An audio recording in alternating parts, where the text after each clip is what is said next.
Timemachinekeeper Productions presents Brion Gysin's The Process. This recording is made for the use of those who are not able to read, those of which who are not able to see, and for no monetary benefit to the producers or narrator.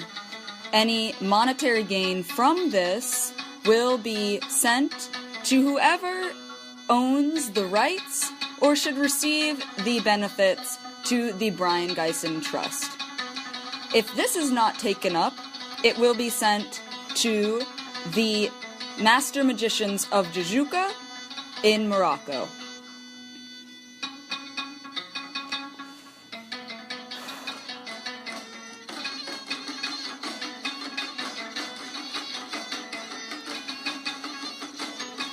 The Process by Brion Gysin. Narrated by William Hockstein. Chapter 1. I am out in the Sahara, heading due south, with each day of travel less sure of just who I am and where I am going and why. There must be some easier way to do it, but this is the only one I know, so, like a man drowning in a sea of sand, I struggle back into this body, which has been given to me for my trip across the great desert. This desert, my celebrated colleague Nib Kalun, the historian, has written, this desert is so long, it can take a lifetime to go from one end to the other, and a childhood to cross at its narrowest point. I made that narrow childhood crossing in another continent, out through hazardous tenement hallways and stickball games in the busy street down American asphalt alley to paved playgrounds, shuffling along welfare wait lines into a maze of chain stores and subway turnstiles, through them into a concrete campus in a cold gray city whose skyscrapers stood up to stamp on me. It's been a long trail winding down here into this sunny but sandy middle passage in my life in Africa, along with the present party. Here, too, I may well lose my way, for I can see that I am, whoever I am, out in the middle of nowhere when I slip back into this awakening flesh, which fits me, of course, like a glove.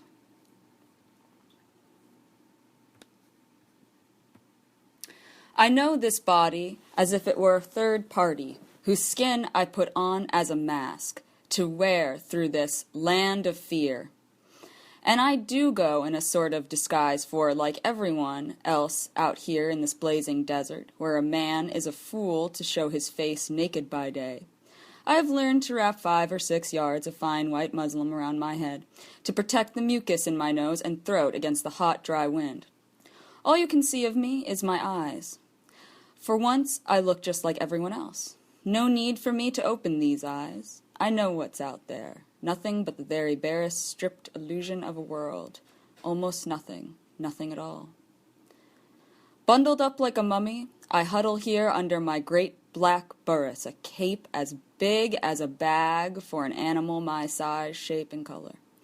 It also serves as a portable tent smelling of wood smoke and lanolin, under which I fumble for the 2 pencil-thin sections of my sespi, a slim wooden keef pipe from Morocco to fit them together. A fine, flesh-pink clay pipe head, no bigger than the last joint of my little finger, snuggles up over a well-fitted paper collar shaped wet with spit. I try it out like a trumpet, airtight good. My keef pouch from Morocco is the skin of a horned viper, sewn into a mitatui and stuffed with great grass.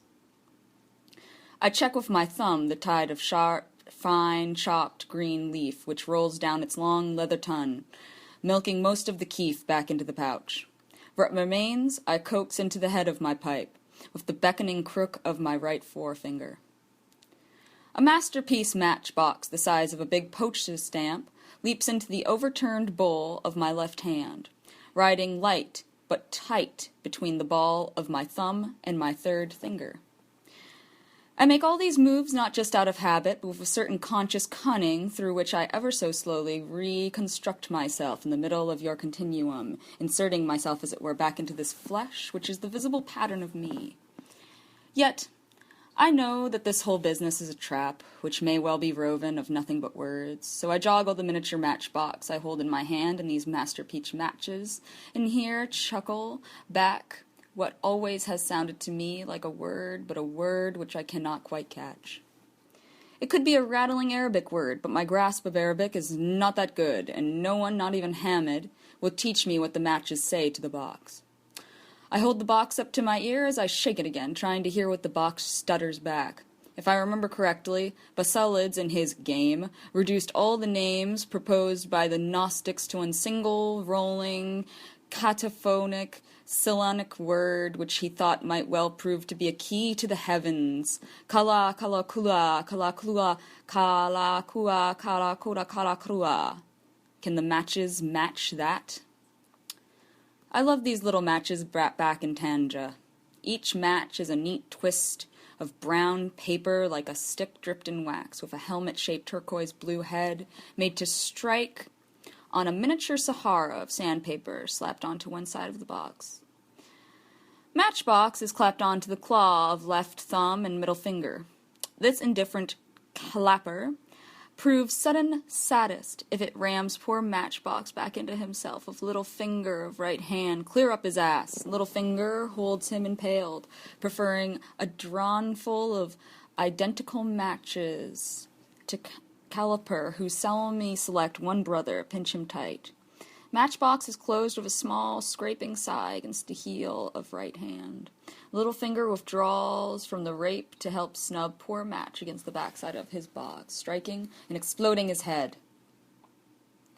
I elbow my way out of this cocoon of felted camel hair, to smell of wood smoke, to thrust forward this pipe, pouch, matches, just as we go over a bump and I open my eyes. I'm not alone.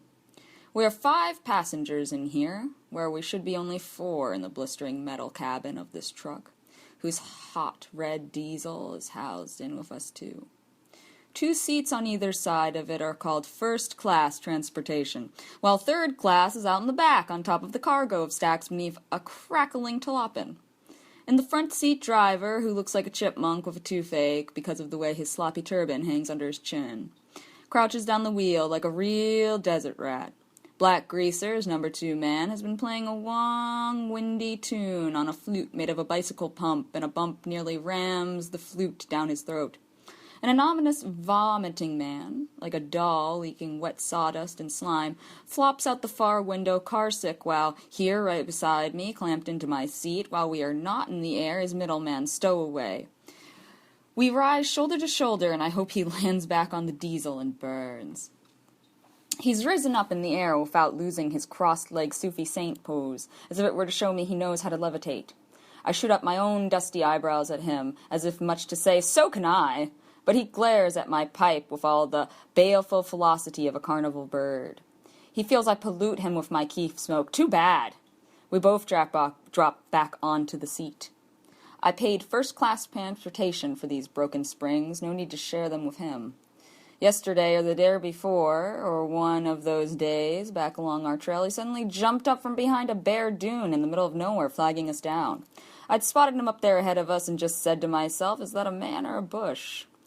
When he started up, skipping and waving his arms. Driver changed gears without daring to stop in the sand, from which this little old stick of a man hopped up quick as a bird when Black Greaser threw open the door, grandly waving him into the seat with me. He is a Hajj, just back from the pilgrimage to Mecca, a little saint, a new little saint. Black Greaser let his whole ugly face fall apart in a welcoming grin. No baggage, father? The little old man twitched aside the yards of gray-green muslin piled onto his head and swathed his bearded face. No baggage, this is the way I came, and Allah, this is the way I shall return. I push back the window of opalescent glass, frosted by the blasting of the sun and sand, to thrust the whole length of my slender pipe out like a periscope into the bouncing air of the dazzling desert, through which we churn night and day no faster than a funeral. When I lean out the window, the light out there hits me like a blow. Shading my eyes, I look down into the granule shallows of flowing sand on whose current we ride until I am dizzy and sick. Everything visible crawls, even the cloth of my sleeve, when I look at it close. I glance up and out with my eyes clenched against the all but intolerable brightness of the blazing desert, where the mirage sizzles across the horizon like a sweep of glittering marshes, thickly grown with tall rushes whipped with the wind. Air ignites and flames up all around the truck like the billowing breath of a blast furnace searing my lungs. The water should lie not more than half an hour's distance away, or so you might think. Hour after hour, day by day, we bore on through the sands without reaching those marshes. All this ululating emptiness aches in my ears like the echo of a shell. Now and again I swear I can hear the lowing and bellowing of invisible herds of longhorn cattle, but of course there are none. When I listen even further down into myself, I contact something else which shakes my whole intimate contact with me. When I try to tune out the constant moaning roar of the wind, my whole being vibrates to a sound down below the threshold of hearing. My sinuses, antrums, the cords of my throat and cavities of my chest, the very hollows of my bones hum in a register too low for my ears, but for no known reason I tremble, I quake. This, so they tell me, is the voice of Gol, and Gol is the djinn of the desert, keeper of the land of fear. Grains of sand and their incalculable billions of billions are grinding together, rolling and sliding abrasively in dunes as big as New York and as high, vibrating this ocean of air through which we paddle like slick fish on their flight from some distant dynamite blast. At this, a very American thought suddenly strikes me. They do have an atomic center out here in the Sahara. Could this air be radioactive, perhaps? Or is this just the black breath of Ghoul? Far away back up north in the green hills of Morocco, which I call home since I began to merge, almost against my will, into this scene with Hamid, my Morocco mock guru, everyone around the Kif cafes is always talking and singing of the Sahara, but not 1 man in 10 knows where it begins and ends, or how to get into this desert. It lies down that way, many days marching, they say, swinging their long, slim Kif pipes around very vague south. Yet every last man sitting there on a straw mat on the floor feels he owns the whole sleep of the Sahara Desert, personally, inside his own Muslim head. Let some pale-faced tourist appear on the scene, and they will all proclaim themselves competent guides, if you please, when not one of them can read even a map. In my forlorn American way, I thought to teach Hamid the way of the land, and in this end I pulled my poor self together to make an expedition up out of the damp grotto in which Hamid and I were living in the native corridor of Tanja, in the impassive of a narrow alley, in the section of a Medina below even the tight-packed little pedestrian square of cafes called the Soco Chico, in other words, lost. I adjusted my shades and smoked one last pipe for the road before I stepped cautiously out into the mainstream of mankind, in the swarming alley as narrow as the corridor that is our street. At first, the entire Medina of Tanja feels like one mysteriously rambling mansion packed full of maniacs, but eventually, what looks like a terrifying trap to a tripper gets to feel like your very own home. I cut into the traffic and keep my head down as I whip around corners with my eyes glued to the ground, so as not to be noticed, I hope. I slid through the alleys so wide I could touch the walls on both sides with my elbows, and I had to flatten myself into doorways to let heavy-laden donkeys and porters push back. The whole point of this game, best known to old Tanja hands, is to get from one side of the Soco Chico to other without crossing it, invisible to all traders and touts. My own cunning route, first shown to me by Hamid, of course, is a turn-off between the old Hotel Satan and Casa Delirium, once a whorehouse in better days.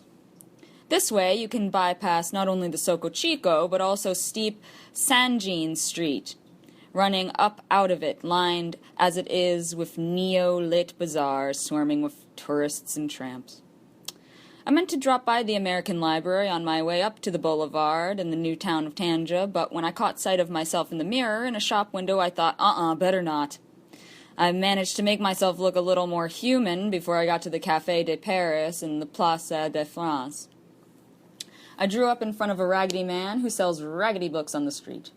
On an earlier trip, I had spotted his stock of old dog-eared French guidebooks and road maps of North Africa, put out by Michelin, the maker of tires. As I bent over his wares, I picked up on the fact I was getting scanned from behind their newspapers by a whole row of white American and British operatives seated, as always, out on the terrace of the Café de Paris. They had their telepathic finders out, feeling all over me as I bought for 1 dirham a map which is now out of print. I scuttled back down to the Sokol and called Hamid out of his cavernous keep cafe to drag him home for a bout of instruction in the map. Number 151, Morocco, Algeria, and Tanzania, 1 centimeter for 20 kilometers, or 1 in 2,000,000. On this map, 1 hand span to the right along the Mediterranean shore lies Roran. With your thumb on Roran, your little finger lands on Algut. If you pivot due south from that white city on the cliffs, your thumb will fall on Gadarea, the mysterious desert capital of the dissident Mozabites. All those take at least 3 or 4 days of travel from the bright blue straits of Gibraltar, along lush coastal valleys, over green hills and mountains so high they are covered with snow. On the far side of these are plains marked in brown to denote almost no annual rainfall at all, and they must be crossed before you can get even to the fringe of the bright golden Sahara. The trouble with this map is that it has 2 big insets of Warren and Algut, shown in some great detail at a scale of 1/500,000, and these effectively obscure the desert trails to the south. I trundled myself back up to the boulevard again next day, or was it next week? Anyway, one fine day, when I could tear myself away from the great smells of Hamid's cooking and managed to part the curtain of keef which hung over our door, I fell out onto the street and worked my way back up to the boulevard bookstall, where I bought, unobserved, an old guide to Algeria and the Michelin map number 152, a great prize. This pretty pictorial map was printed to illustrate the glorious exploits of General Leclerc, who marched a free French army from Dakar all the way north to Tunis, across the Sahara by way of Lake Chad. Not even the Romans could have brought off such a feat, but Hamid shows little interest in anything done by French or the Romulus in general. Being black, I am not a real Romy to Hamid. On the other hand, Hamid looks down on all blacks as the natural slaves of the Arabs, even though his own hair is curly enough to give him trouble finding a barber back in the States. Hamid shuts me up when I tell him I am black. "You're not black. You're American. Safi enough!" Hamid suddenly becomes fascinated by the form he began to see in my map.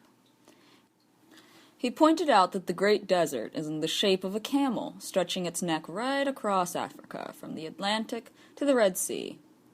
He laughed like a lunatic to see that the western butt end of his camel was dropping its Mediterranean crud on the black Sengalis. "Charcoal Charlies," Hamid calls them, having picked up the term in the port.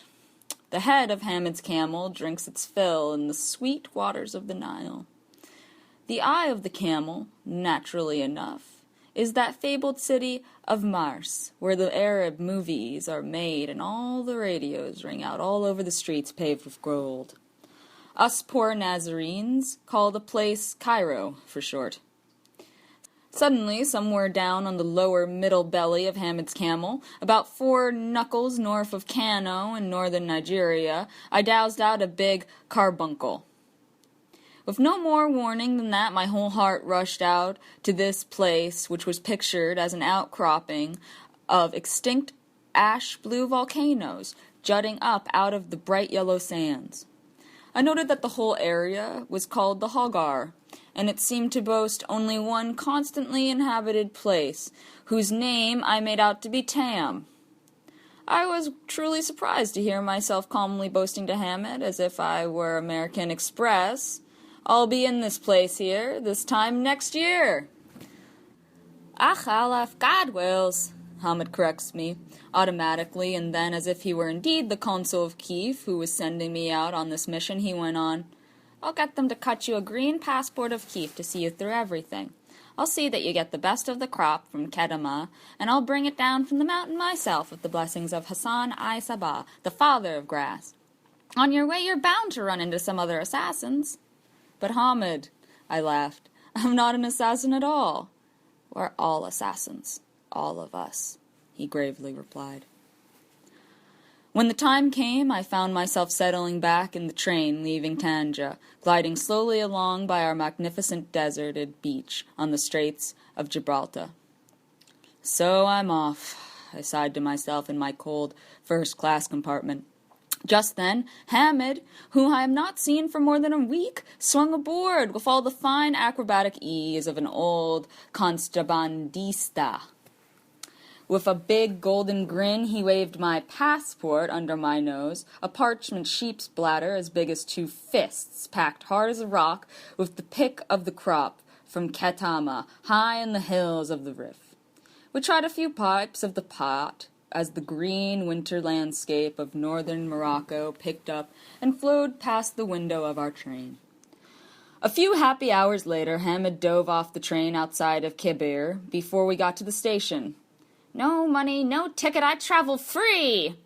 He was going on up to the hills to his village, Jajouka, Mount of the Owls, to stay with his uncle, the Master Musicians, who practice their pan music all day on their pipes as they amble out of their little whitewashed thatch houses in their white woolen homespun jabalas and their white turbans to wander over their green little hills after their goats. I gave Hamid the money to have a sheep killed in my honor for a feast up there to bring me luck on my journey, I said. He waved once and blew me a mischievous kiss as he slid through a hedge of giant blue cactus and was gone.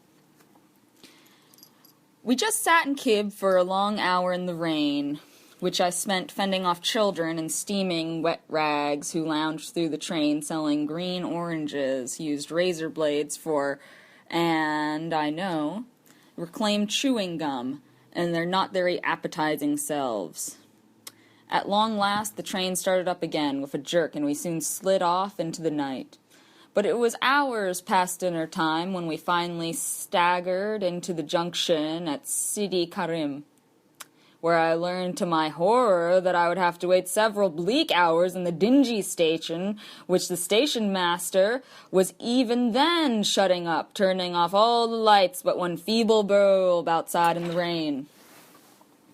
As he got into his bicycle to pedal off through the downpour, he regretted that there was no cafe or restaurant where I could find food in the forlorn verge of Sidi Karim. I took out my pipe and managed to light up in the lee of the wind. Quite quickly, I felt very much better indeed. As soon as I was turned out again, I caught my breath of a gasp of fearful delight, one single step outside the murky circle of artificial light, and I was back in Africa. East wind tore great silver rents in the night sky and slashed an occasional sharp sluice of rain across the shining railroad tracks alongside which raked choruses of bullfrogs recited the interminable words they were set a long time ago, now as their zikr. Kalu kara kara karu karu kara kuru kara kara karu kara kuru kara kara kara kuru kara. It sounded like skydiving bats looped about the lamps they lit across the track presently. "Train coming!" the bats squeaked up in their ultrasonic radar frequencies like the brakes on distant steel wheels. When the train did come, it came in an orgasmic rush of hot diesel oil odor, trailing a veil of orange blossoms like a bride. As a charming excuse for its weightness, no doubt. The train was strangely empty, almost like a ghost train, with only a few sleeping Moroccans huddled out under their hoods. Carrying no baggage, ever, I made my way to the bar, where a group of French colonials eyed me coldly, taking me for a Moroccan I rather suspected. I adjusted my shades, forgetting for a moment just how much more Moroccan they make me look. At the bar, the Moroccan barman refused to serve me at first, pointing to a fly-blown text on the wall which said in several languages, "No alcohol may be served to Muslims," followed by the text in very small print of a daher, or order in council, promulgated before the last war. I settled down at a table and got something both to eat and to drink when I showed the barman my U.S. passport, but he went on speaking to me in Arabic nevertheless. The French people got off at Frez, where we barely stopped. The train rocketed on through the night up to the pass at Taza, and when it ran out to the frontier at Aouja, whose trouble had been reported on the outskirts of town, but despite this, no one even asked to look at my passport. On the other side of the border, I found they had put on a sleeping car, so I paid a supplement on my ticket and got some sleep. In the morning, I lit my first pipe and looked out on a new landscape. The stainless steel sun glittered through clouds onto the coastal plains where the red tiles on the rooftops of the houses and barns make it look like Alsace rather than Africa, giving the tiny robed figures of Arabs in the background an air of people flying past in a dream. I took out my journal and wrote, "As no two people see the same view along the way, all trips from here to there are imaginary. All truth is a tale I'm telling myself." When I got to Algut late in the night, I realized that I was the sole passenger to get off that train. The station, awash in shallow neon illumination, was ghostly and cold. There was no one about but me, and the exhausted, panting train breathing heavily beside me in the empty, echoing station. I abandoned the train and made for a public telephone to call up the hotel, but the phone was dead. Somewhere I'd heard there was a curfew. Perhaps that was why no one was about, not even a sentry to challenge me at the gate. I walked out into the street, where there was not one single taxi, except one waiting just for me. I ordered the driver, in my almost impeccable French, to take me swiftly to the Hotel St. George, on the heights of the city, where the suites of rooms in that old Turkish palace are named after the commanders of World War II, who once stopped there amidst the luxuriant gardens which some long-dead pacha long ago ordered to be laid out and planted with 100,001 varieties of palm. My driver glanced at me oddly in his rear window, but he may have realized I was merely quoting the old pre-war guidebooks I fancy so much. When I was high enough, and when I am high enough, I quote almost anything, from Aesop to Zarathustra. I judge from the back of my man's neck that he was probably a very white Croatian Blackfoot, a colonial leftover. Nevertheless, I leaned over the front seat to ask him politely what that was, pointing down to a sawed-off shotgun laying beside him. He replied, "There were hoodlums about." The streets we flashed through were shining with rain on the tram tracks along which we skidded as we climbed. Patrols of sodden soldiers huddled here and there under the trees and public gardens. Their firearms and the whites of their eyes glinted sharply in our headlights, which the driver blinked only for military jeeps. High above the harbor of Algut, sentinels stood guarded at the gates of the St. George's. Not for the first time in its history, I judge. The hotel itself was locked up like a fortress. From inside, one man opened the door very cautiously to my knock, as another man covered the crack in the door with a gun. They had a message for me at the desk to say that 2 American gentlemen were waiting for me in the Churchill suite. I replied rather grandly that I wanted my room and my bath and a good hot dinner with a bottle of French wine in front of an open fire before I saw anybody. Sponsors be damned, I thought I was going to be very grand. Positively, I was not about to go crawling up to them right off the beastly train on my hands and knees like a supplement. They had the foundation money for me. I meant to look good when I accepted it. They probably thought I was being arrogant, but I was nothing but tired and more than a little bit stoned.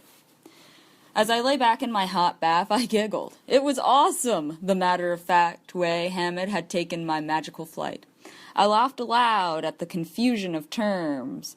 For what is magical, Hamid considers normal, and besides, he expects nothing less out of an American, his American at that. Of course he is right. I've done a very American thing. I've forgotten now where I first picked up on the foundation for fundamental findings, with an address in Basel, oddly enough. I am not about to explain foundations to Hamid. Besides, what could I tell him, that a foundation gives you money if you know how to beg for it, and I do? I've taught, I've published. Hammond is not likely to read my History of Slavery in Canada, which serves to get me out of the States in my first Fulbright years ago. My book could have made me a full professor with tenure, what is more, in almost any good school in the East, and would have, I think, if only I had been white. As I ponder on this, I play with myself in the suds and stand up, creaming my whole body all over with soap in front of the full-length mirror they have opposite the bathtub in this luxurious bathroom of the General Alexander Suite. When I applied for my Fulbright Fellowship, I sent them this very white photograph of myself. When we all passed muster at a cocktail party before sailing, I thought some members of the board were surprised to see me in the old flesh, as we call it. It was not a nude photograph, of course not. I laughed and saluted my white sponsors in the mirror, waving my cock at them before I rinsed off and became my black self again.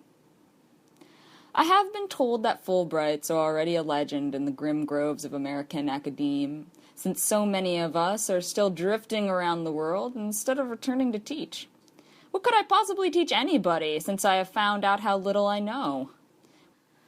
Why, my first trip to the Hammam with Hamid taught me that Americans do not even know how to take a bath. I remember him saying, "It's a good thing you're circumcised anyway, so I'll not be ashamed to show you to Muslims at least."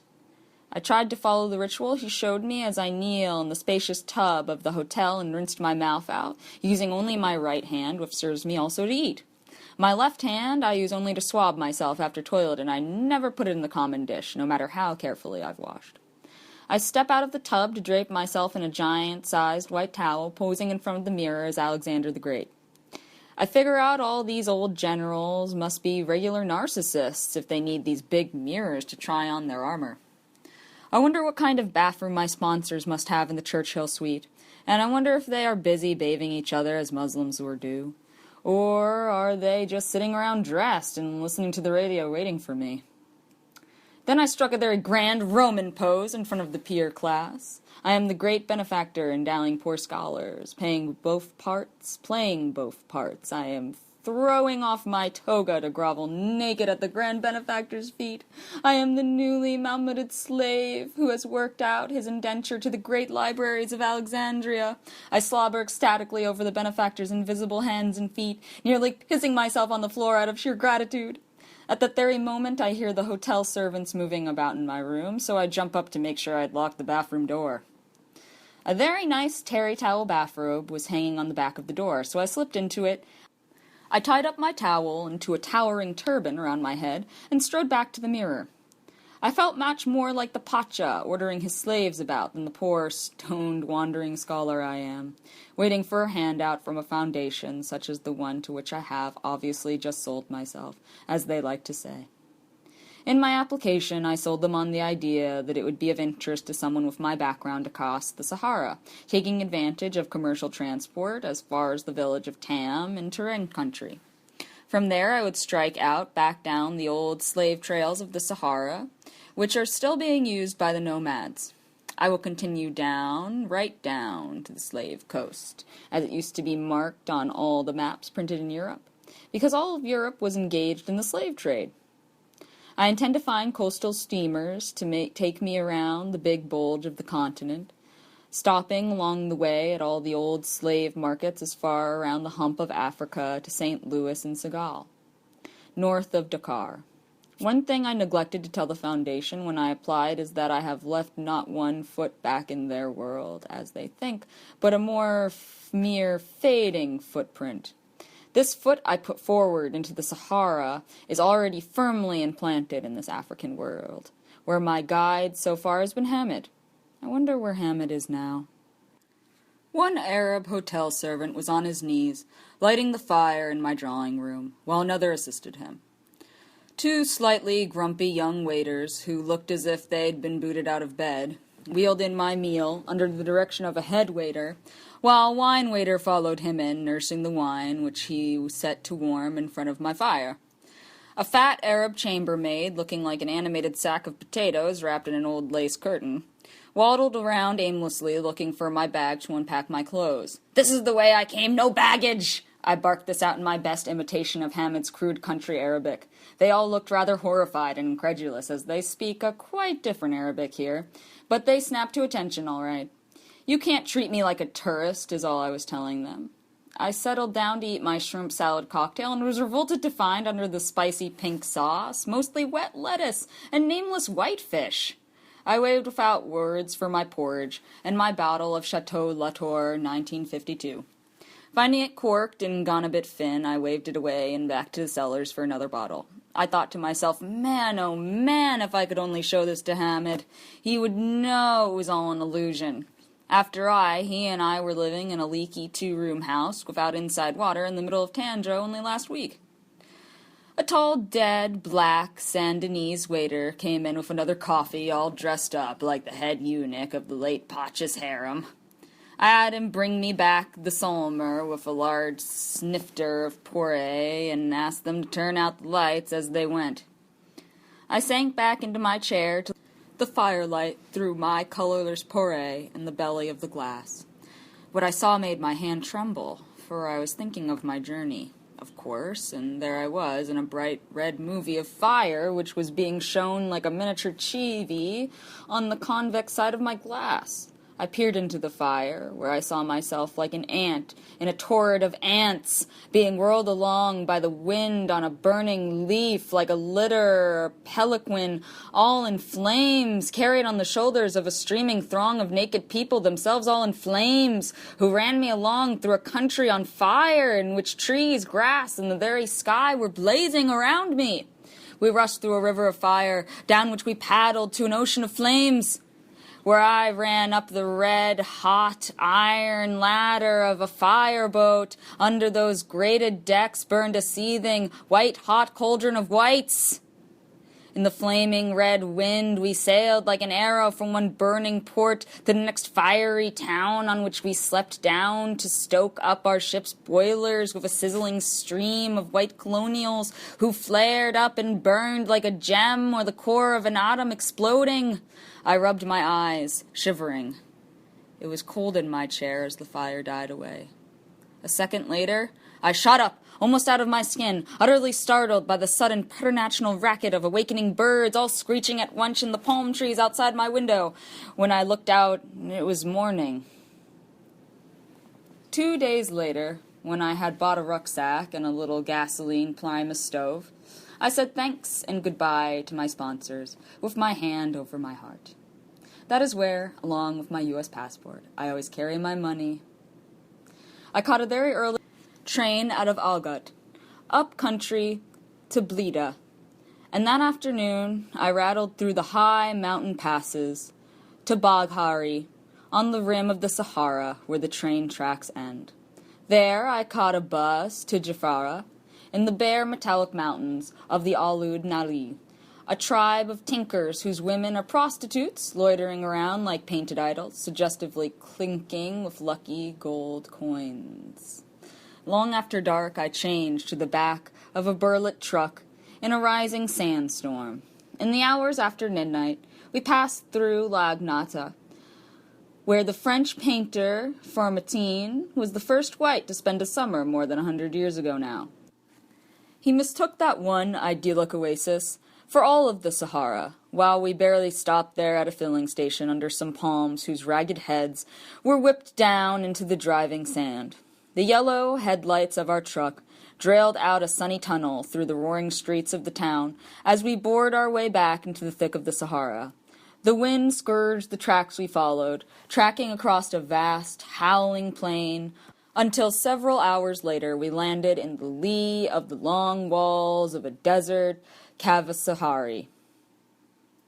We changed through a banging broken gate, stampeding the hundreds of camels of several caravans which had taken shelter in the vast open courtyard. On the far side of this harbor, light streamed out from the tiny windows of one small room, like a cabin built to huddle against the far wall. Someone in there on the floor was making tea by the light of a hurricane lamp. Inside, I came across an old visitor's book, without a cover, in which there was a signature and comments dating back into the last century. I added my name, Jules O. Hansen III of Ithaca, New York. Moroccans tend to pronounce my name like Hassan, so that is why they all call me back in Tangier Hassan Mercani. I signed that as best I could in Arabic. I had no comment to make. The following day, we got to the sly and secret city of Gardia, the outlaw capital of the Mozabite dissident tribe, who are driven out into these desert potholes where they found water many centuries ago. From this stronghold, the Mozabites have always ventured back into the Orthodox community as small grocers who live in their shops, which are real family affairs, crawling with children like mice. They are rapturous, good-looking, inbred people whose tiny children can do sums in their heads, running whole shops before they are 10 years of age. Experts at false weight and short change. For several hundreds of years, at least, they have sent every last penny of the money they amass back to their isolated city, guarded all around by the Sahara, where it is buried, they say, under their windowless houses. The Mozabite treasure of gold is greater than that of Fort Knox. Gold goes in there and never comes out again. A Mozabite woman, on the other hand, may go out of her house twice in a lifetime, once on her wedding and once to her funeral. From the better homes, a woman never goes out. She marries a resident cousin, and when she dies, she's buried in the garden. I tossed all night in an Arab hotel on a bed so hard it may have been made of gold. An order of drains came gliding through the room, so strong it glowed in the dark like a ghost and left only a faint, a luminous trail of iridescent slime where it passed. Black Greaser, down in the narrow court of the Canavasi, guarding our truck like a treasure, whimpered away all night on his flute made of an old bicycle pump, playing over and over the only windy tune that he could play.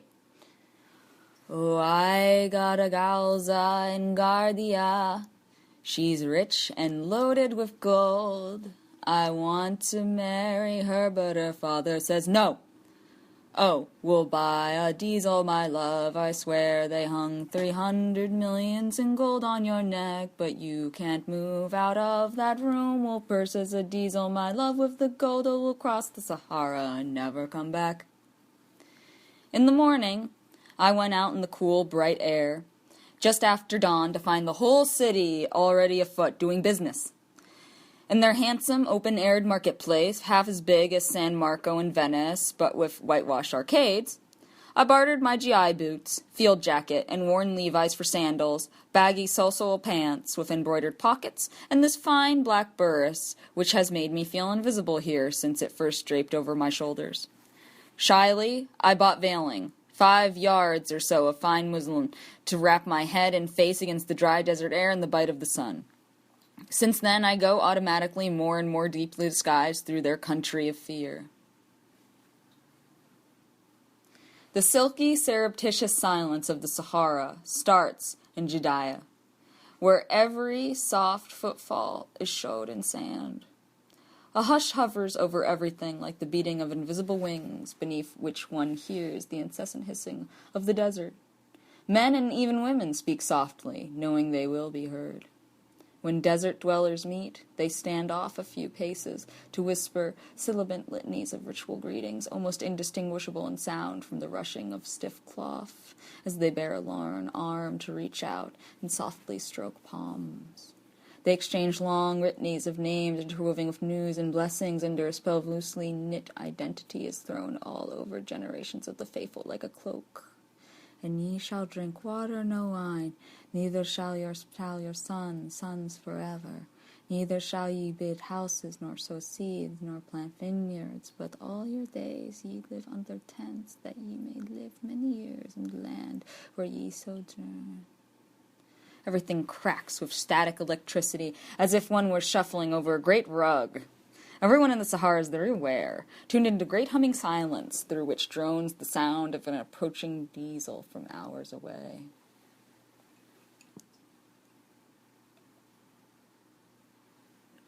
Previously assured, transportation suddenly becomes precarious.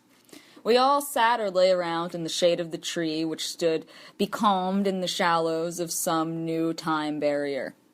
Departure was indefinitely delayed, while the truck throbbed gently as if poised like a porpoise ready to take off. Travelers must show their identity papers to the captain of Sahara Security in the Burj Fort before leaving. Likewise trucks. Officially timed departures are said to be relayed and need to the next Burj Fort, where the captains are supposed to follow your progress across the floor of the desert like a cockroach crawling across a carpet in broad daylight. A conspiracy of silence on the part of the Arab truck drivers seems to oppose this occult power of the captains. Restless and bored and just about ready to take a last turn around the marketplace, I was lucky enough to still be there when the truck suddenly began to take off, unannounced. I scrambled up onto the vibrating cabin, screaming like an American tourist waving the proof of my right to first-class transportation under the nose of the new driver, who was simply strolled over to the truck, jumped into the cabin, thrown in the crutch, and started to leave. Even now I sit here looking at the back of his head, wondering if he is not stealing the truck, the cargo, and me. Later that afternoon, the next afternoon, we picked up the Hodge, back from the pilgrimage, the little old man I had taken at first for the bush. I recollect Al-Hajiz was skinned alive in Baghdad for proclaiming, "If a bush can say I am the truth, so can a man." I have not been comfortable since. We glided along hour after hour like a metallic dung beetle, pushing its nose through the sand, probing the great howling waste. Only sand dunes move more slowly than we do. Schools of golden dunes, which vary in size from the ones you can ride astride to some twice as big as this truck, cavort like dolphins across the trail. We were not here when the trail was laid, and they may be gone by the next big blow, or they may grow into a dune as big as a city, they tell me. We break a new trail over the hard, black rag in which dunes seem to lie half submerged, for we are skirting a giant paw of the great sandy erg which lies artworth the Sahara like a vast rosy golden sphinx as big as a country, guardian of the sandy wastes. At times we roll down steep corridors of rotting stone which take us from one geological layer to another of this spot where earth looks like a peeling onion. Torrents of water can sweep down these canyons without warning when rains have fallen miles away, gathering on vast impervious plains to rush through here faster than a locomotive. Many a slow caravan has been overtaken and drowned under a well of water beneath a cloudless sky. An hour or so back we stopped on a ridge of this giant washboard to exchange news with a group of wild-looking road workers who turn trails around moving dunes or lay down such marvels as 100-mile flattened-out jerrycans pointing like an arrow on the horizon and at the horizon across quicksands. I suspect them to be forced labor of sorts, for not even a starving nomad would work in such conditions, but they seem jolly enough for such a pack of jackals bound up in their rags. Their official name is the Genie of the Sahara, but everyone calls them more simply the Broken Boys. We entered and passed through a string of oases, Cal Algog, without stopping for anything but water and fuel, because driver wanted to climb onto the high plateau of the Tamanet, the table of stone, before nightfall. I barely looked out from under my burris at the monstrous horror of the landscape out there. Long after sunset, we halted our steps, and while the others fell out to sleep beside the truck, I stretched out in the cabin, where I was glad of the cooling diesel beside me, for the night had turned very cold. Late the next afternoon, we rolled down the great military ramp called the Akba, which was built long ago by somebody's army. The trail ahead looped like a slack fire hose over an immense charred plain on whose far side crouched distant dunes, at whose rosy paws lay the ancient city of Salah. Salan was once a market town known to the caravans of Solomon, with whom the inhabitants dealt in gold, ivory, ostrich plumes, and of course black slaves. Some say they still do. I went directly to the military fort, and there I read a notice, posted in French, on the red mud wall. Every traveler, without any exception, must already have posted a bond in order to enter the country of Garamantias. I entered the fort to ask for the officer in command. These men have no particular names of their own, but when the sun rises high in the sky, the natives call them captain. loading them with reproaches because they burn and they lay waste to the surrounding country and themselves. Herodotus was my authority for this. I radioed back to the American consul in Algot asking for a letter of guarantee to be sent in my name to the next post south, the red village of Tam. Now there is a mountain called Atlas, so high the top of it never is seen, clouds not quitting its summer or winter, and the natives take their name from it, being the veiled Atlates of legend. I radioed ahead to the Atlates to say I was coming, bond or no bond. These people are reported to eat the rock dragon, a species of giant lizard whose meat they scoop out with a big wooden spoon as he roasts on his back over the fire. They call this lizard their maternal uncle, and they are said not to have any dreams. I'm still quoting the first story in Herodotus, but only by memory, of course. When we debarked in Tom long after midnight, Greaser, who had never spoken directly to me before in all the miles we had spun out together, drew me aside in the dark. "An assassin," he murmured, presenting me with a slim, broken boy in rags, who dropped silently from the back of the truck onto the sand between us. After all, the same word assassin and hashashin can be used to denote those who smoke keef, so I took it in this sense, glad enough to have a guide in the dark. My young guide packed up my sack, drawing me out into the night after him as he moved silently ahead of me over the cool, silky sand. We walked down an avenue of feathery Temescus trees, beneath which we sat for a while smoking my pipe without saying a word. Then he led me to a ruined hut, whose cracked mud walls threatened to cave in on us. The goats of the wild, wandering people came to glare with yellow eyes at us from the fringe of outer darkness, beyond the square, white patch of light thrown in by my gasoline Primus stove, on which we made tea. We fell asleep in there, wrapped up in my big black burris, but in the middle of the night, knee-hobbled camels stumbled into our ruined hut, nearly breaking the walls down on us. I insisted on moving out to a place in the open where, just before dawn, we were almost run over by a pack of tiny wild asses who pulled up short a few unshod hooves from our heads like inquisitive schoolboys scampering away as I clapped my hands at them. In the morning, my broken boy wanted to draw me along his way through the quiet sandy alleys of Tam, but I insisted on going straight to the fort, where I found a letter addressed to me by Mr. Knobloch, U.S. Vice Consul in Algot, stating, "The Consul General has been informed by the Government General that as far as the Antonies, the name of the nation inhabiting the sandy wastes are known, but beyond them all knowledge fails. A bond ought not be required of an American traveler intending to visit the sandy ridge as far west as the Pillars of Hercules." I surmised the Vice Consul had been dripping into his Herodotus too, so I asked for the officer in command. I was taken in to an adjutant, who informed me that the captain of the southern wastes could not see me, but until he would, I was not to leave Tam. I wanted to visit Murmur, said to be a city of silence, about a 2 days' journey from Tam. The adjutant said no. Murmur is said to be built entirely out of slabs of purple and greenish-white gem salt, and therefore so dazzling it cannot be approached or even easily seen in the daytime. Its inhabitants come out only at night. The salt is quarried from an ancient crystalline flow, which spills over a broken rim of Hogger on the far side of Tam. The Hogger is an immense volcanic cup of basalt, brimming with sand.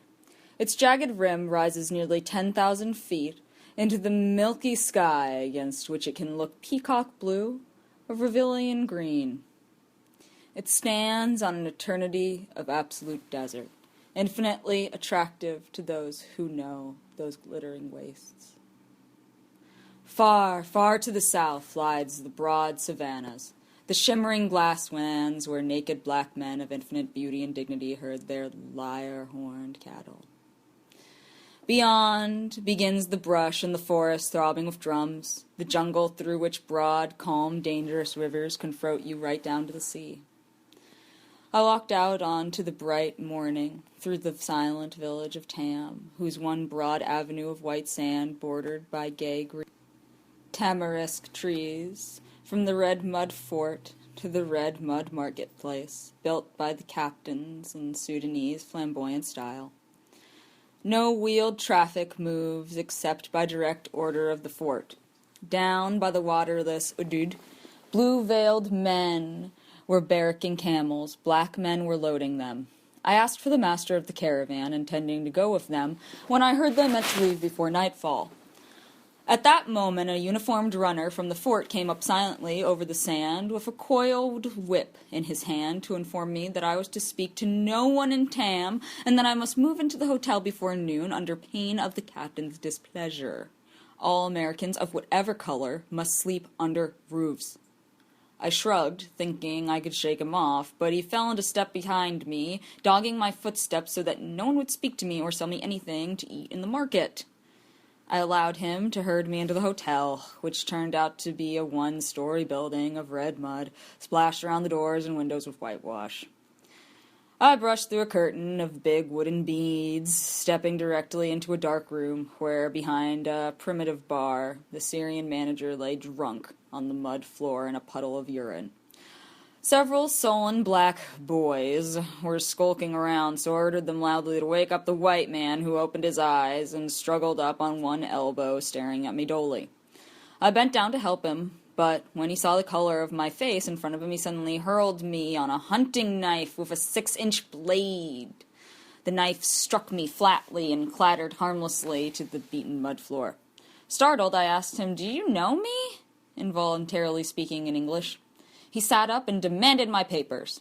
When I handed him my American passport, he looked through it dubiously for quite a long time, trying to run a dirty thumbnail under my photograph, flicking at it for several minutes before he barked to one of his boys to show me a room. My room had mud walls and a mud floor, a split-palm ceiling which dribbled sand onto a gray sheet thrown over a bare iron bedstead. The only other furniture was a battered tin pail of water. Barred windows looked into an open-air kitchen court where food of a sort was being prepared by 3 ragged old women with tattooed faces, who sat on the ground screaming back and forth at each other over their pots at the top of their lungs, for hours on end. Meals were served by the scarecrow boys, who shuffled back and forth between kitchen and dining room, stuffing into their mouths whatever rejected food guests had left on their plates. There were flies. The boys were covered with flies, like a living garment. Flies swarmed around them like a veil, supping on the juices of their big, empty eyes, which they rimmed like animated mascara. Flies landed to drink at the trough of their loose lips or get pushed into their mouths along with the food. Naked, puffed-bellied children begged for scraps outside the dining room window or just lay there listlessly in the dust like sick iguanas covered with flies, cramming red earth into their mouths. Flies swarmed so thick on the dining room table that I took them for a fur tablecloth until a boy made a lazy sweep at them with a filthy rag. Then they rose for a second into the air, only to settle back again in precisely the same order. Flies in the Sahara ride in squadrons on everyone's back. They show a decided preference for khaki, and their remarkable discipline is most clearly observed on a khaki field. They ride around on everyone, nose in the wind like glittering chevrons, flight patterns which lift into the air to shift and reform as their field moves. I might have been welcome at the hotel, for the Syrian, too, was at war with the captains, but when night fell like ink dropping into water, and he called me to drink and to settle with him and some other pale faces at the bar, I had to refuse him, and so lost a possible ally. I slipped out of the hotel to where my young guide, the broken boy, was in the threadbare shadow of a tamarisk tree. Somewhere out there in the dark, someone was singing in a husky, quivering voice like the wind. Oh, you'll cross the Sahara and never come back. Eternity flows all about us as we pull at my pipe, utterly silent under the stars. Our feet make no sound as we pass through the shallows of starlight beneath the ghostly tamarisk trees and over the last sandbar on the edge of the village. Where are we going?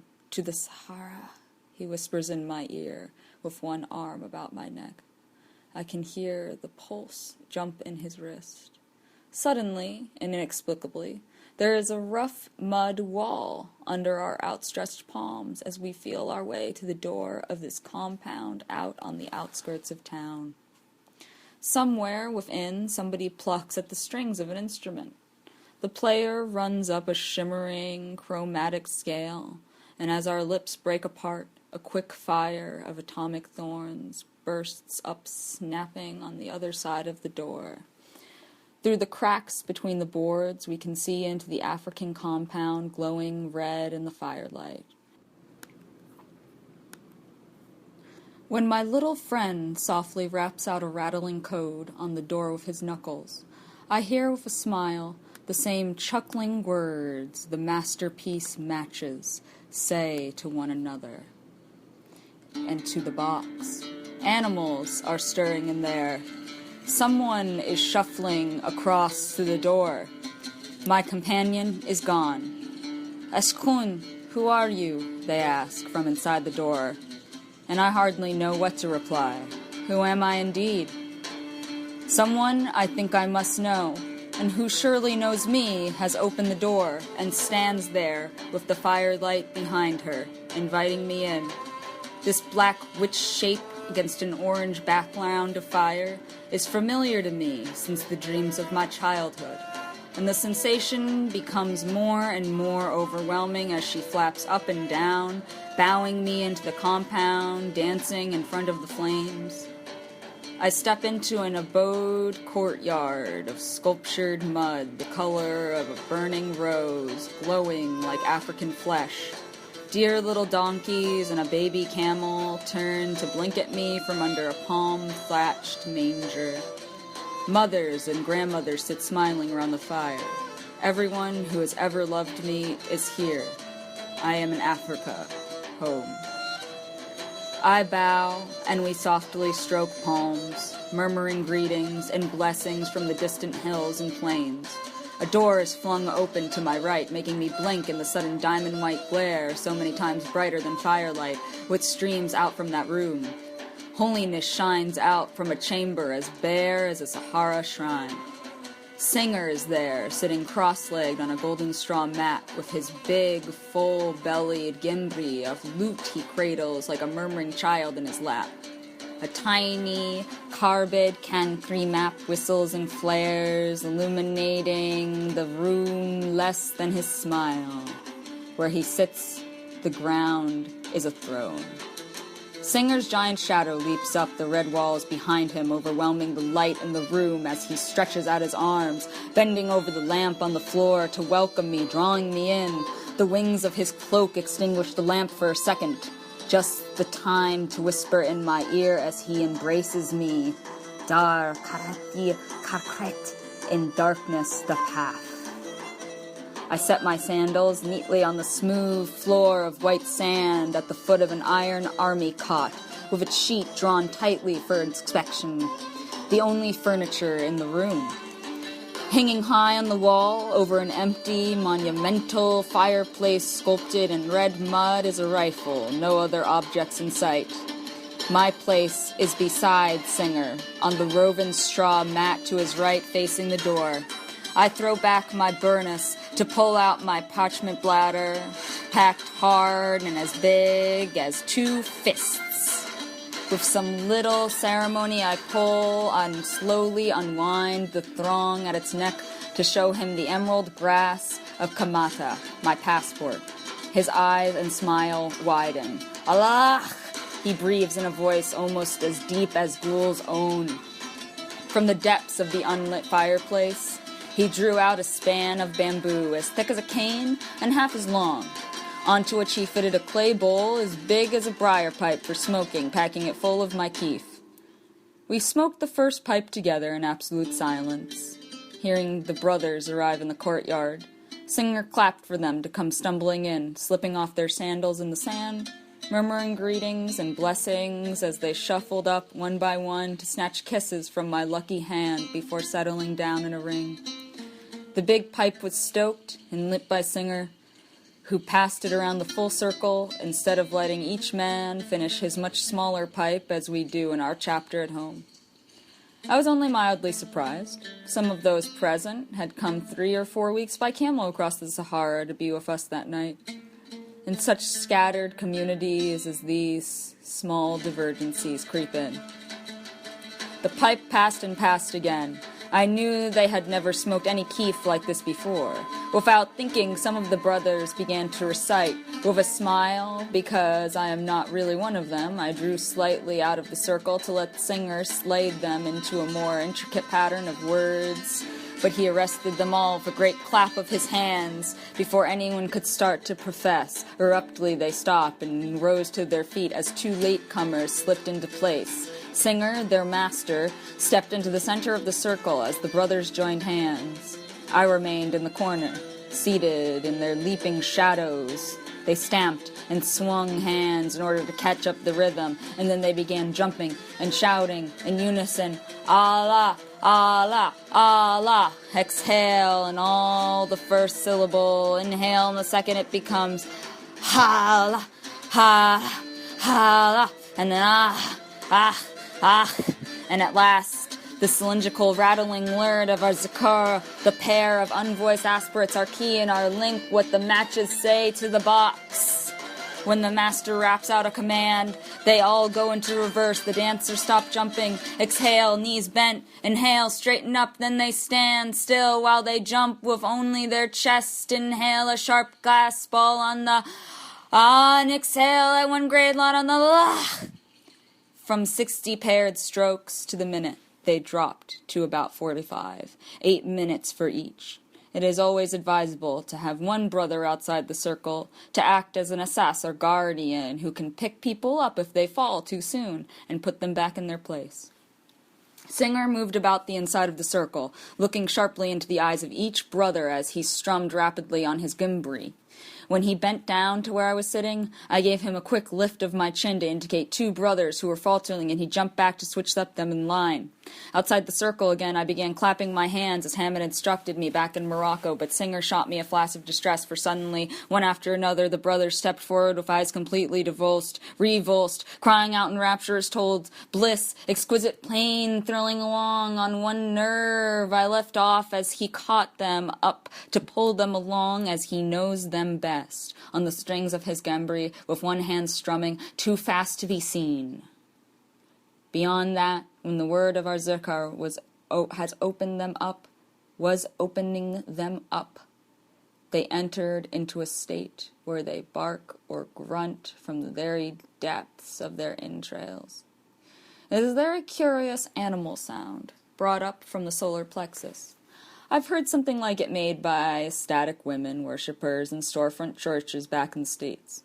Here only male voices are used, and this is more frightening, for the voice of ghoul bubbles up from the pools of their depths, a truly subterranean sound in which the voice, singing throat, and the songs are all one. At this, the brothers all drop to their knees, still jumping their chests until they fall in convulsions flat on their face in a star formation, beating their heads on the ground in a ring about the feet of sweet Singer, their sheik. In this close place, their youngest brother falls over my knees, so I kiss him on top of the head. He got up at once to take his place tightly wedged in beside me. Singer went on twining his gimbri over our heads of the others in the same orthodox way, making the string say, Allah Akbar, Allah Akbar, Allah Akbar.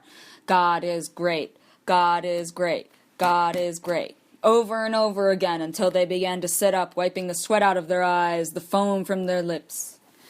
Singer started them swaying to a new lilting tune as I refilled the pipe with my excellent kamtama to send it passing around the reformed circle on the mat.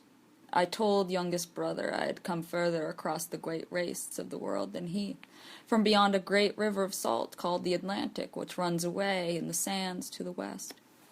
For the river, I quoth, have more need of the fountain than the fountain hath need for the river.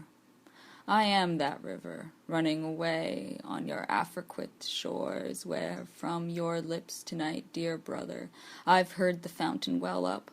bubbling up from the great fossil underground river, where the brined crocodile of our master Hassan I Sabah, old man of the mountain in the great sandy wastes, has lurked for centuries in darkness. Youngest brother nodded eagerly. Yes, one day he will break out to devour our enemy the sun. Ah, so he will indeed, I thought. Mr. Ugly Spirit himself, disguised as a hydro-helium bomb. Yet, oh, the strange relaxation of it! I alone of all these assassins had ever been foolish enough to conceive of happiness. The staggering assumptions in my young companion's calm eyes would make my white American compatriots collapse with a whimper or run screaming for the police. There is no friendship. There is no love. The desert knows only allies and accomplices. The heart here is all in the very moment. Everything is bump and flow, meet and goodbye. Only the brotherhood of assassins ensures ritual continuity, if that is what you want, and some do. For the lessons of our Zikar teach us this. There are no brothers. Sun just crashed over the other side of the Orid, trailing no dusk. A copper-green disk rimmed with magenta burned on the back of my closed winds for a minute or two, and when I opened my eyes again, the stars were out. Sunset hit me like this 24 times in Tam. There was no way I could go on further south. The man with the whip had summoned me early one morning to the fort, where a drunken Arab civilian employee advised me in bad French to go back to America. My visa was canceled. It turned out to be true. Day after day, the captains remained adamant. I had consorted with undesirable elements. There was no appeal. When I protested too loudly, I was put under hotel arrest in my room. I was not to leave Tam until a military convoy was ready to go north. All other carries were warned not to take me. As a black man, a so-called American Negro, I know the meaning of perpetual quarantine. I have been under some sort of arrest all my life. I ought to be used to it, but I am and I am not. Just to breathe is to flaunt authority in some states, so I know how to flaunt authority really quite well. I walked out in the village like a tourist, learning to ride a camel a little further every day. I rented the beast from one of the tall Tuareg slave owner gangsters who drifted around veiled, looking for tourists to guide. This one spoke little Arabic and almost no French, but by drawing easily erased maps in the sand, I learned a few things from him about the lay of the land. The village doctor came up on us silently during one of our geography lessons. He was a bit of a cynic, and I thought I believed that the captains were treating me badly. I am sure it was he who persuaded the Tuareg to take me north on his camel to Salah, so that from there I could strike west to the other trail leading back south. As it turned out, I had to go back all the way to Algog before I would strike west again and south. My Michelin map showed Salah some 640 kilometers north to the road. A Tuareg racing camel was said to cover 60 kilometers a day, but the doctor assured me this was a legend left over from the days when Tuareg Purus was exaggerated by universal dread of the bloodthirsty desert pirates. Even so, that made me more than 10 days to Salah by camel. We had covered the same distance in about 30 hours of continuous driving. An ordinary caravan cannot do more than 25 kilometers a day, for camels amble and stray, eating whatever they can as they go. On the road to Tam, we had, luckily for them, overtaken such a caravan of straggling, badly belasted animals, floundering under the blows of 30 thirst-maddened men who slogged through along beside them on foot day after day. In any case, no such caravan would dare take me with them, for fear of running into a desert patrol sent out by the captains. Besides, said the doctor, who understood where I wanted to go, the trail west from Salah to Regan was closed to all traffic. I would have to go 450 kilometers further north to Algot, from where I may be able to strike west through Talmud to Hardar on the other trans-Sahara route, south to Regan, and then over the worst of the desert, the infamous Tanzaruf, through Badan, 5 down Degal to the Niger. It would be just a short side trip, or so it looked on my map, from Gal to Timbuktu. From there, perhaps, I could drift down the Niger on a paddle wheeler or even a raft, for the winter season should provide enough water to the Niger to float river traffic. The Niger rises from torrential rainfalls in the mountains near the Atlantic, from where the waters flow back in a great bulking loop, inlaid through desert country. Many a raft load of slaves must have perished on its sandbars. I crept away to Singer's compound, becoming each night less and less welcome there as my bladder of keef was burning up in smoke and collapsing. No doubt my presence may have compromised the assassins, but the worst was an evening cut short by the sudden arrival of a man dressed entirely in white, bound up in yards of turban, veils, and flowing robes. From out this big bundle of laundry stared 2 black eyes, the most hateful I have ever seen this side of the clan, when they told him I was black, but Christian. I understand what he meant later, when I saw 24 or 30 sooty gray and putty-colored children slow their past in a long crocodile through the sandy streets of Algon. The brother from Aluf had taken me for one of the Haritan children of abandoned slaves, whom their Tarsric masters deem utterly worthless and drive away to be taken in by the Christians, where there's still any such creatures about. The following night, when the blue tide of darkness had raced across the Sahara, bowling over the giant purple shadows of the amethyst mountains like 9 pins, I went off and away without taking leave of the captains. In the Sahara, you are supposed to check in and out of each fort, showing your identity papers, stating your purpose and time of departure for what destination, as if you were leaving one island for another under semi-independent authority. I skirted the airship in a sandstorm on foot, beating my way back to Black Balsa Cave, where my tour guide was to meet me. I would almost as soon trust my life to the clan as to those ex-convoys and hijackers of slave caravans, but there was no other way. A group of about 20 Turigs were sheltering in there from the storm. Among them, one hugely fat man, their king, the Almaklal, with whom I spoke through an interpreter.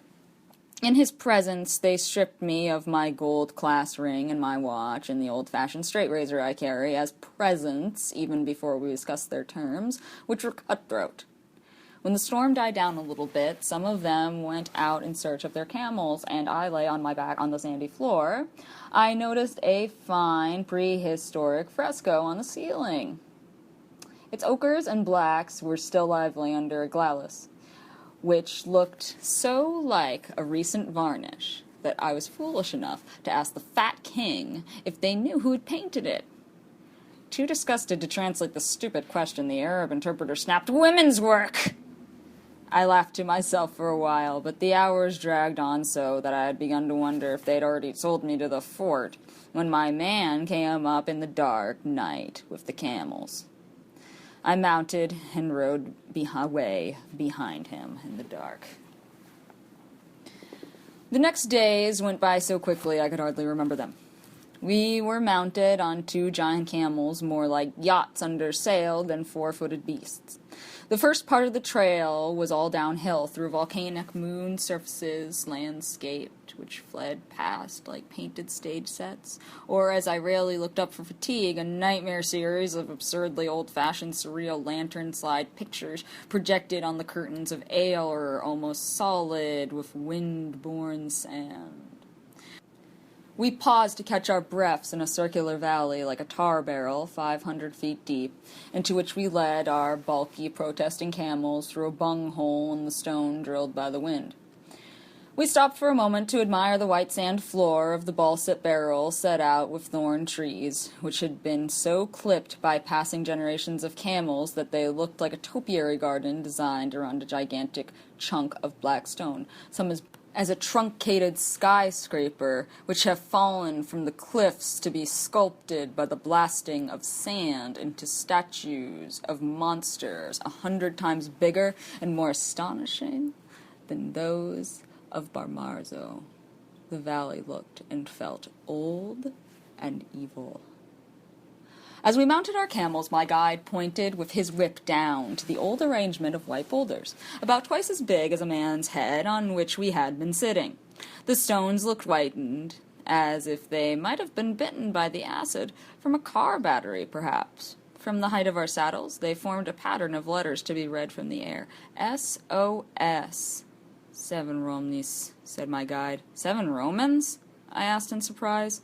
Romi Americani, he assured me, with a crude laugh from behind his veil. Americans?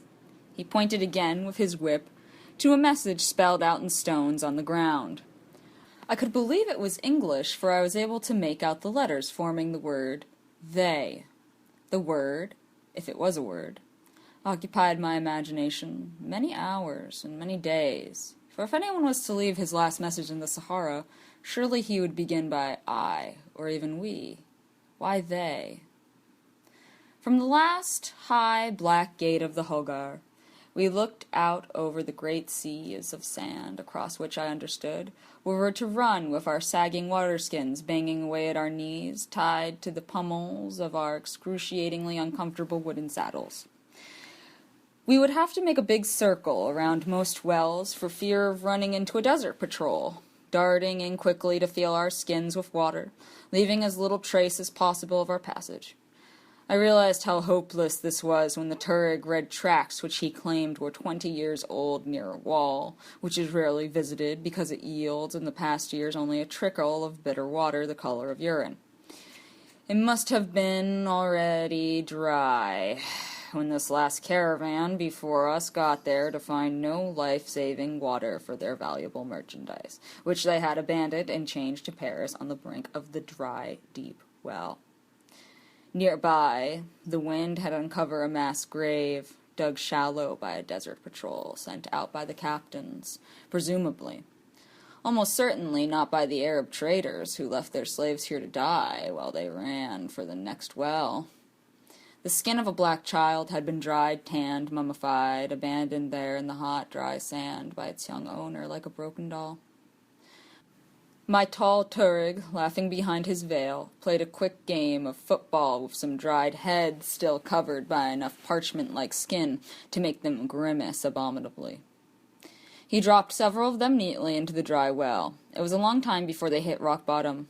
Luckily, we still had some water. Most monuments in the desert are flat on the ground, laid out stone beside stone, in a place where the wind is least likely to cover them. We came across graves of the faithful who had been dropped from some caravan, and either whole little camps of Muslim graves, marked by stones all pointing to Mecca, showing where an entire caravan had gone down. We came onto a mosque which is famous in all the Sahara. It is said to be composed of exactly 1,001 big stones, laboriously carried to the spot to be laid out in the dotted pattern of a mosque. We halted our camels nearby, but neither of us entered this impressive building. I began to have a little trouble with my mind when it started playing about like a mind in the parallel mirrors of a barber shop. At times I had sharp visual hallucinations in which I thought I saw myself from about 20 paces behind. As my Tuareg rode on another 20 paces in front of my visionary self, that made 3 of us out in the Sahara, and all 3 of us seemed to be singing.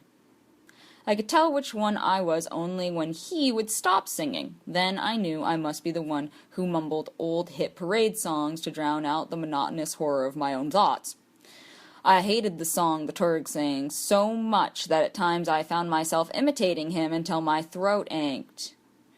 He forced a reedy falsetto out of his throat or his head, which sounded so much like the wind that I could not tell where his voice left off, and the wind went on crying and sobbing. His treacherous tune was nothing like Singer's black magic, which still warms my blood. I could feel this cold, windy air in my bones and knew I had heard it before. Horror suddenly gripped me like a big monkey, jumping up on my camel behind me, growing bigger by the hour, until fear rode my camel onto whose hard saddle I clung as best I could. Someone kept singing over and over inside my head, "He's going to sell you when you get to Sala, he's going to sell you." When we did get to Sala, I had lost count of the days. All I wanted was to get into that town where I hoped I could give my guide the slip in the marketplace. My most rational fear was that he would denounce me to the fort. We left our camels, hobbled out in the Sahara on the outskirts of the town, and walked together into the market. As we passed a tiny saddle-maker's shop as big as a telephone booth, I stepped up to the low wooden counter across his door because I knew I'd come to the place. This man was a brother. I can always tell by the signs, and he recognized me. As I gave him my sandals to cobble, he invited me into his shop, smelling of leather and feet, to sit on a pile of tan hides in the corner. My Tuareg, sure of me, strode grandly off to visit the town. I slumped down on the skins, pulling out my withered bag of katama to fill us a pipe. My brother let down his shutter, closing me up in his shop, while he went to go get strong green tea, bread, and a plate of beans, which we ate by the light a kinky lamp, both putting our right hands in the same dish. While he poured out the tea, he told me the brothers were dancing that night in the dunes far outside the oasis, where their drums would not be heard by the fort. We found the dancers in a big rolling dimple of sand. They were already in trance, sometimes a dangerous state. We jumped in and joined them, loudly professing and naming the zakar. When the brothers took me by the hand, I became a link. I found it pleasurable enough to indulge myself all night. We switched rhythms back and forth faster than ever. I heard them call in Moroccan, where I first fell into a dance of this sort with Hamid.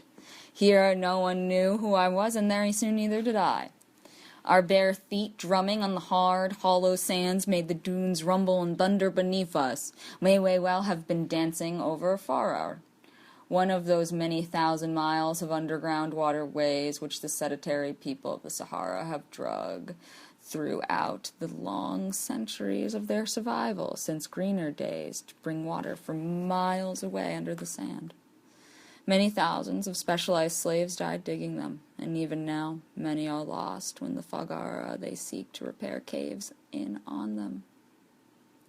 The Fagara are deep, but of course not nearly as deep as the artisan wells sunk by the captains. From their artisans, boring more than 1,000 feet deep in the earth, have spurted congenially blind fish who lost their eyes during eons of waiting in the dark. From a well of this sort once came a fossil crocodile, which had given the drillers of oil wells to think.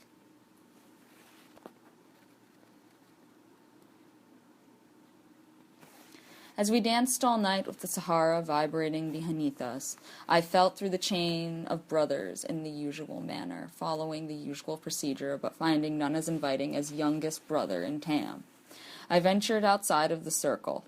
This is something I rarely permit myself because it means leaving the body unattended. Once out there, I thought perhaps I can get into the network of the Fagaras. I was feeling foolhardy that night, almost relishing an encounter with Ghoul. I knew he was out there, no doubt of that. Along the way I must go. The moon rode high and away.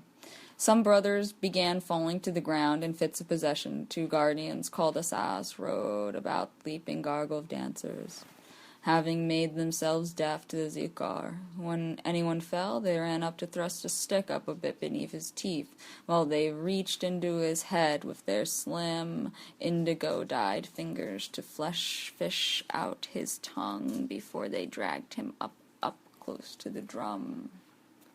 This must have happened to me, for I thought I was out under the sands on a long, eerie chase after Ghoul through endless, whirling tunnels when abruptly I heard the drum again as a drum that finished the zikar for me.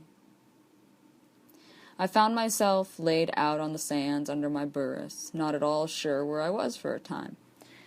My brother, the sandal maker, came up with my tour guide. Finding me tongue-tied, afraid to admit I was afraid. They bundled me forcefully back into the tall saddle. As my brother helped me up, he whispered, "There are no brothers," just revealing his rank. He added, "You will find the old man of Buffalo Borgie in Alcog." With that, he slashed at my camel with a whip, which suddenly leapt into his hand like a snake. Clinging desperately to my saddle, I was swept along after my inscrutable guide. For the next 11 days, he rode on before me at the same constant distance, perching high on top of his gigantic racing camel like a bundle of indigo rags ripped by the wind. We pushed on all that first night without stopping over a vast beach as hard as cement, glowing blue in the fading starlight. When day broke, it was not rosy dawn which hung across the horizon, but a smooth wall of black basalt, 700 feet high, the table of stone. My truck had crossed the Talmud in a night and a day, but my guide counted a day for each finger, 10 blazing suns for those who must cross it by camel and stay out of sight of the trucks. We rested in hiding that day, flat as stones in the desert near our camels, who lay trussed up beside us like boulders, swinging their swan necks as they ruminated. I lay there under my burris thinking how ridiculous this was, but apparently nobody came by to see us. There is only one way to get up onto the table, along the ramp called the Akba, at whose foot we waited until night covered our quick dash up the 10 miles or more of zigzagging incline, which no truck would dare navigate after dark. Just at dawn, we stepped onto the slick surface of the Tadamet, burned black as an elevated parking lot in hell.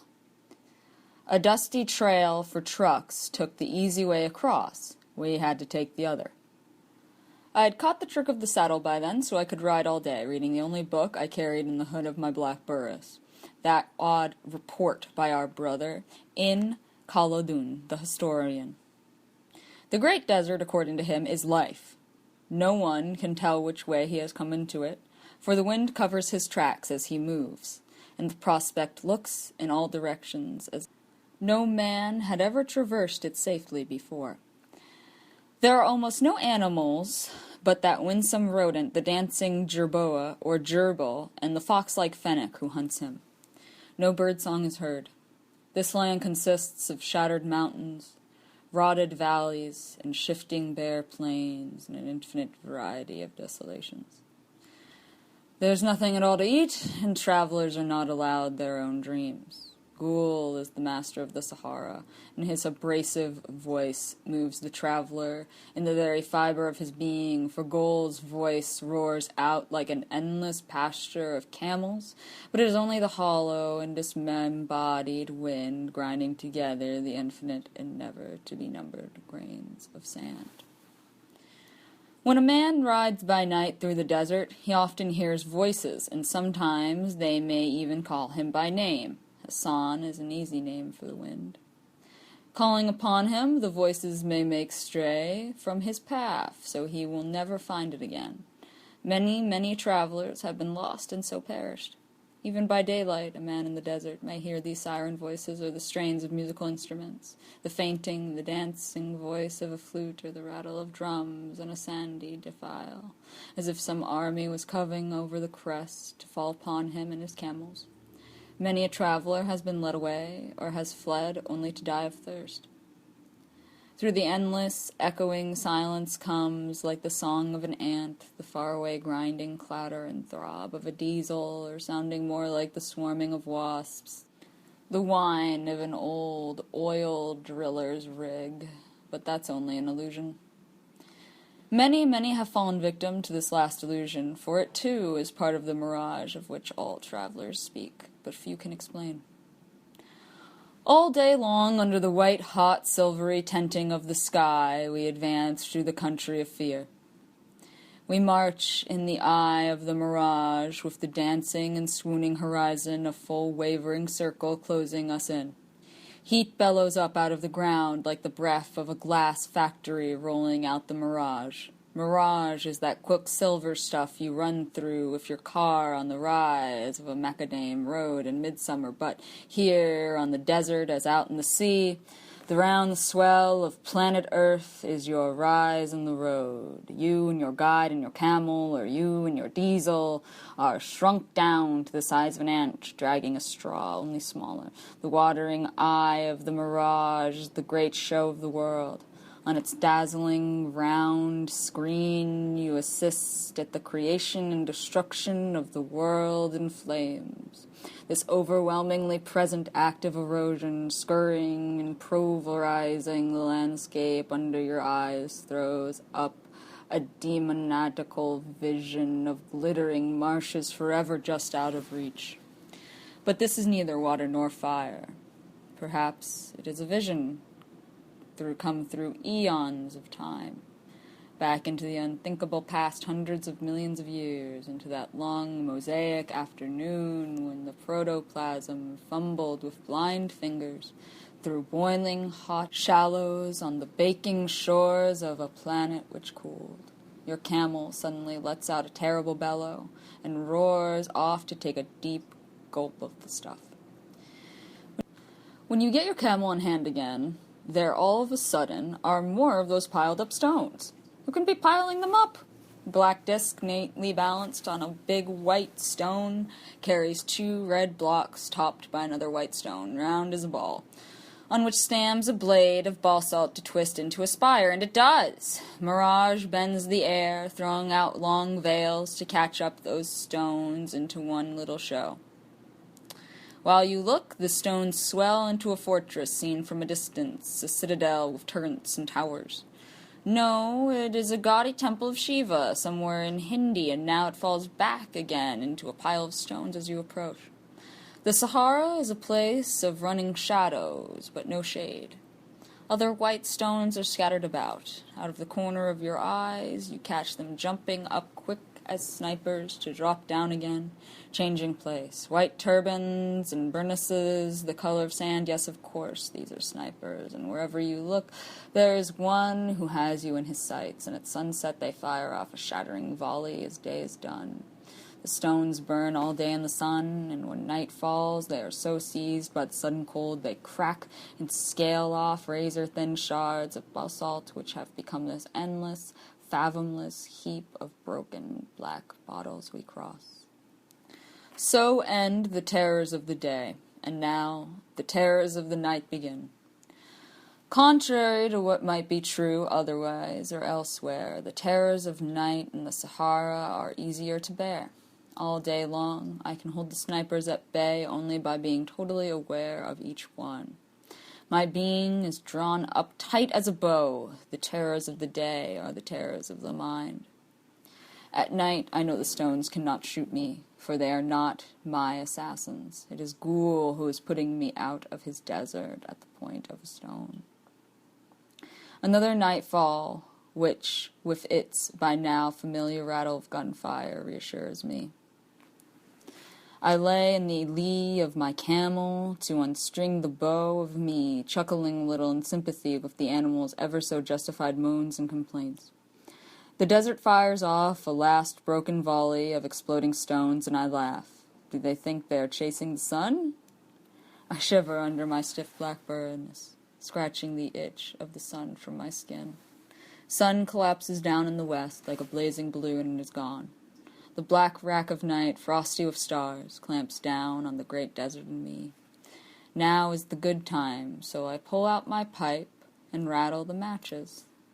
Night and I settle down to the perilous pleasures we know. Yet even here many travelers have been lost and have perished, for they may not have their own dreams to guide them, and they hear the voice of Ghoul like the bellowing of a legion of camels, as numerous as the grains of sand. Travelers start up and run off without knowing whither they run, and are so lost before sun seeks them out in the morning. I wake to the greasy glitter of stars, mirrored back by the slick, sand-polished basalt sea all around me. My evil-tempered camel bucks and bellows to find his hobbled knees buried in the drifting sand. I seem to have floated above him, and with a bundle which well may be me, if that can really be my body, half buried there like the dried carcass of some mythological bird. The drape and fold of my woolen burnous is sculpted in sandstone. The lunar Sahara about me is cindered over with a fine blue ash of frost. Time has stopped. A familiar indigo rag flutters out of the sand where I look for my guide to find him too buried in moon dust. I think we both may be dead. I glance up to see. It is 6 o'clock by the winter stars, and a light like a comet comes soaring up from the south. The night plains out of black Africa, I think first, and when I realize it must be a cosmonaut, I put that out of my head. My mind boggles at the idea that someone like me could be up there, locked into an iron lung of that sort. I struggle back into the ruin of my half-buried body to warm my guide with my voice. A bundle of indigo rags breaks out of the sand crust, over there by our other camel, and sits up to stretch. From somewhere back in the folds of his taramust, the yards of fine muslin with which we both wrap our faces day and night, I see the light of his eyes, and in them I see what I know. I have never seen more than this of his face, for we both go disguised through the country of fear. We reach out to stroke palms in the briefest of greetings. It is enough. We can go on together another day. Early on the 11th day, we came to the northern edge of the table of stone. We crawled up cautiously to peer over, being whipped by the wind, suddenly awed and fearful lest we plunge down hundreds of feet until the celebrated oasis of Algog laying directly below us like a pool of mirage. On the bottom of a bright sea of air, tapestried patches of feathery palm garden lay stitched out in green on the rosy golden sands, pinned down by the silver threads of water which run through them in elaborate patterns of irrigation. The various oases are strung out like a broken necklace of emerald around the former course of a fossil underground river. I could make out the military fort by its flag hoisted over the richest cluster of palms, and I plotted my course to avoid it. Some miles up the valley lay at least thinly planted satellite oasis, a mere handful of palms standing around a group of doomed adobe buildings dominated by a squat tower. I took that to be Buffalo Burge and started to speak to my guide, found he had silently turned back with the camels and gone. I swung my field glasses around again to catch a glint from the sun on another glass which someone on the tower of Buffalo Burge had trained on me. Trust any old man to catch me in his sights. I worked my way down a stone chimney in the side of the table of rock, tobogganed down a lodge coal of scree, and struck out across the country. I could make out a tiny speck moving out of the oasis across the bare plains, someone running to meet me.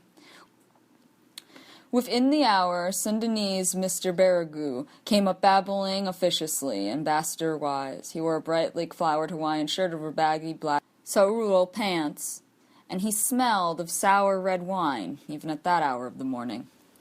He was still pretty glossy, but had already the plump side of 30, a bit shifty-eyed, and he had obviously taken a drink. His old man, Mon Colonel, he called him, was already delighted to see me, he said. Even as we walked over the desert, the colonel lay on his iron army cot on the top of his tower, following us closely through his telescope every foot of the way. We could feel him out there with us, while we were still some miles from the house. "He can walk in the sulk in my head," Mr. Barragoux gravely assured me, regretting that, therefore, he could not hold my hand as we walked.